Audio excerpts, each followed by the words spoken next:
Okay, planting bush beans is very easy. You get a hoe, dig, you throw your beans in there,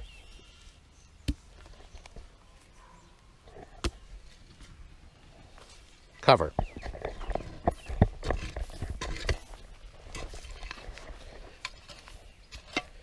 Simple as that.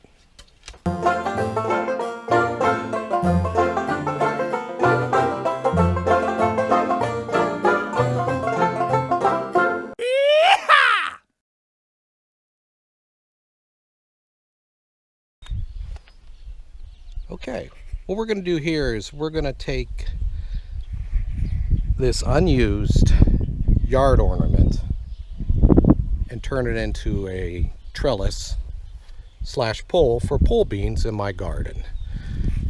You can do this with many different things you got lying around. And the shepherd hooks that everybody bought back in the 90s and maybe even still today. Those ginormous 8-foot tall things with the big hook on the top. You're supposed to put a plant in it. And you use it for a few years, and after a while you decided it sucked and you didn't want to do that anymore. And they've been sitting in your garage for the last 5, 6, 7, 20 years. You can utilize them for your pole beans in your garden. Just basically, you just don't have to go out and buy a bunch of things, cattle panels, expensive items that you can find at the stores to make your beans happen. I'm into reusing things, and it works very well for me. So let's make this. What I'm going to use is this heart-shaped planter that, oh god, I haven't used this and who knows when. But a plant would sit up here in the ring. This portion would be pressed into the ground, and it's very firm. It doesn't go anywhere once you put it down, and that's basically what you're looking for when you're trellising your pole beans. I'm going to put a little bit of leftover chicken wire, run it up the center. You don't really need to do that, but I'm going to do it just because I have spare chicken wire that's about the right length and height to get this done. All right, let's do this. What I've got here is zip ties, and you're going to find when it comes to gardening, zip ties are your best friend. And another best friend of yours is baler twine.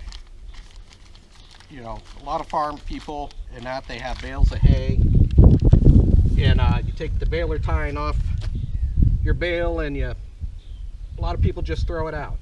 Not this guy. I save it, hang it from the wall, and when gardening season comes around, I utilize it, and it works perfect. No need for me to go out and spend money on twine at the local store when you got tons of it on hand. Part of what this channel is the average person. What the average person can do with what they've got without blowing the budget to basically run a small farming operation. Now you can get on YouTube and you can see all those channels that you look at their gardens and you think, wow, that is beautiful. Look at all that stuff they bought. I want to get that. And then you go to the local store and then you have sticker shock. So I'll offer you alternatives to spending all that money. And there you go. Simple as that. Done. In a garden where the soil's soft, that'll sink right in and it will not move around, and the beans will grow like crazy on this thing.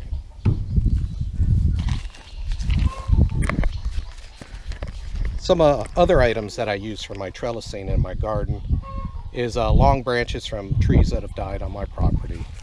Just take your chainsaw out there, cut yourself about a 6-foot, 7-foot sturdy branch that doesn't have any rot in it, and they work phenomenal in your garden, and it doesn't cost you anything. Okay, what I'm doing right now is we're getting these posts put in place. Here's the trellis that I had made previously, and now the holes for the posts are being dug. It's approximately about 1 foot deep. There's a lot of clay in my soil the deeper you go, so it depends on your type of soil how deep you want to dig it. This about 1 foot deep, with the compaction of the clay down deep, it'll basically hold those poles and they won't move.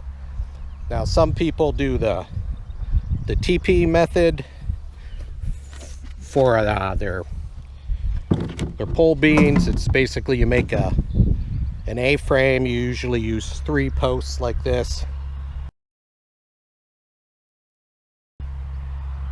They're all holding each other up. Hypothetically, you don't really have to dig holes to put them in, but I did learn that if you get a fair amount of wind, those can be knocked over. So I would recommend you at least digging 6 inches down if you're going to do the TP method. This is the first year that I'm going to be doing more of a fence line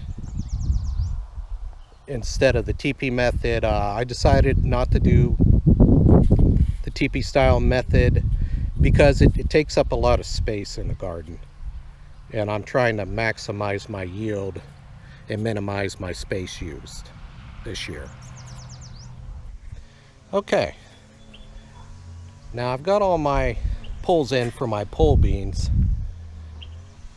and as you can see, I used what I had laying around, mostly branches from trees that have died. Some fell off, some I put on the ground and harvested. None of them are rot. They're all in good shape, and I utilized a couple old yard ornament items that aren't being used anymore. I used baler twine to secure the crossbars, and they're not going to go anywhere. And the best part of all this is it didn't cost me anything.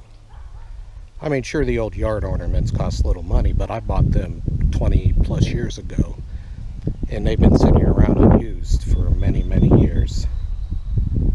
You can go out and buy yourself cattle panels or whatnot and use them like some of the YouTubers do, and that's fine and dandy, but there's ways of doing this without spending anything.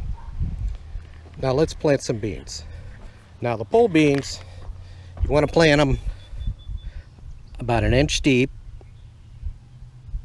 I'm just going to use a pencil, about 2 inches apart.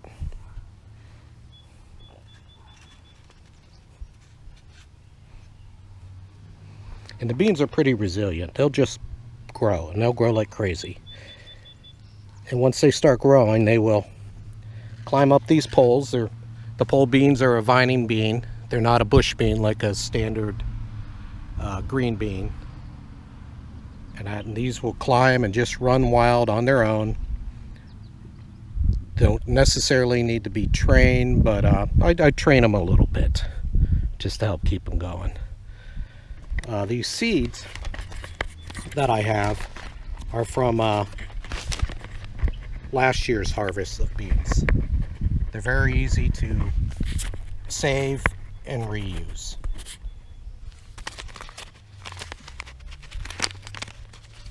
Just pick the pod, let it dry out, and then take the seeds, make sure they're dry. I leave them on the counter for about a month, and then I pack them up for the following year. And they'll grow and they'll do well. And if you keep doing this year after year, you're never going to have to buy seeds, and you'll never run out. Each bean will have approximately 8 or 9 seeds in them. So, I mean, you don't have to save that many to end up with a lot of seed.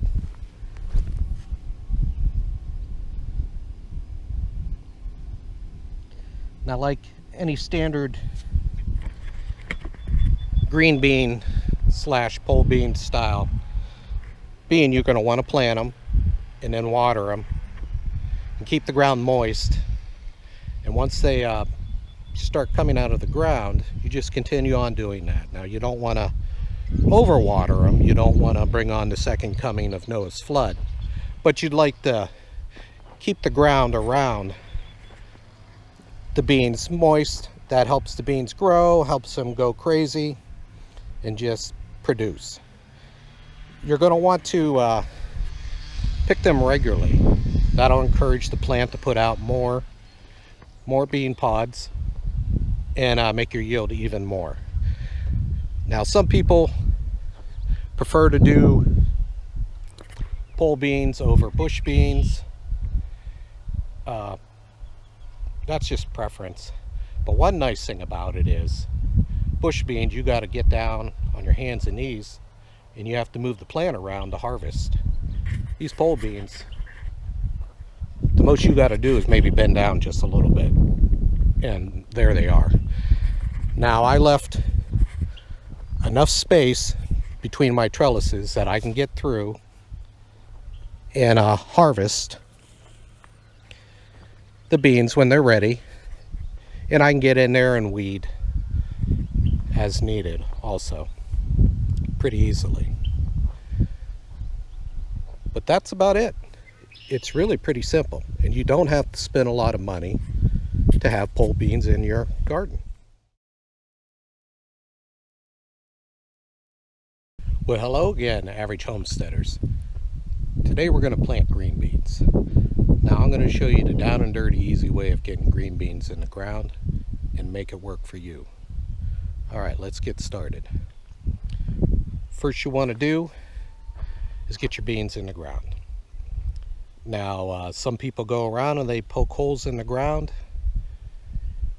about 1.5 inches, 2 inches deep. We're not going to do that. We're doing this the easier way.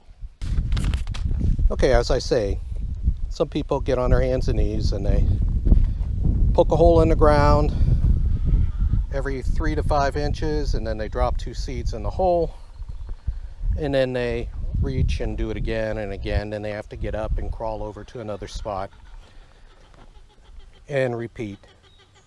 And that I've got an easier way. What I did was I dug a trench with a hoe.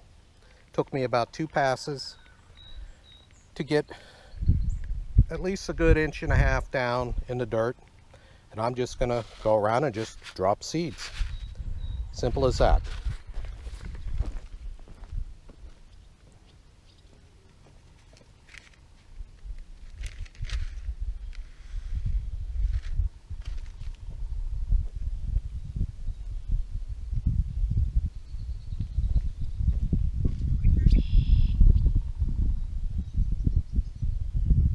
Spacing mine about every 5 inches. Now you can plant them a little bit closer, but it's not how I want to go about it. I want to give my plants just a little bit of space.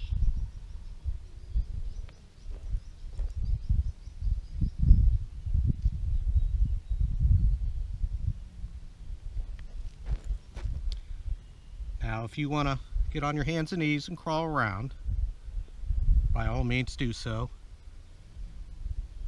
I'm in my 50s and my knees just don't enjoy the workout. So this is my preferred way of doing it.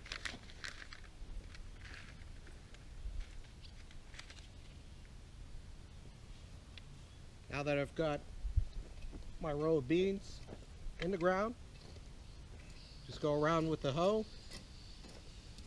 backfill the trench,